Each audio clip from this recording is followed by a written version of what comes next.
wouldn't be covered, but aren't like the first things that like you would think when you hear like niche history. Like the riots in the Nika riots in Rome, towards the end. Basically, story goes is two opposing sports teams, their fan bases for the chariot races, were using the sports cheers to gain political favor from the emperor who kind of preceded these chariot races. And at some point, there's a riot, and a bunch of blues and greens, as like the two parties were called, were sentenced to death by hanging. Two of them survived, one blue and one green, and then the Rome was like, alright, we're gonna try hanging them again, and guess what? They lived again!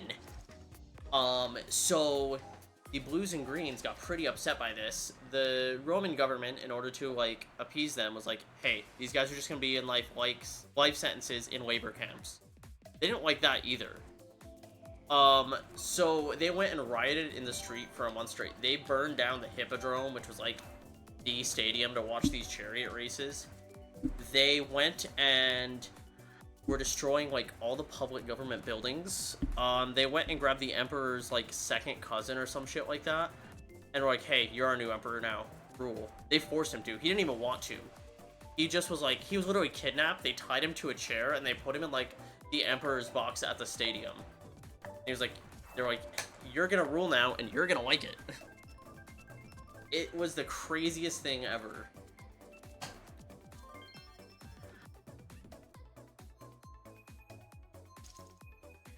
Like, I highly recommend looking that up, because it is just absurd. Or there was, back in the early 1900s, another crazy, wacky one. Did you know that in the United States, we almost had hippo as a mainstay of meat product here, because, there's like a beef shortage, because, several things. The Dust Bowl was getting going.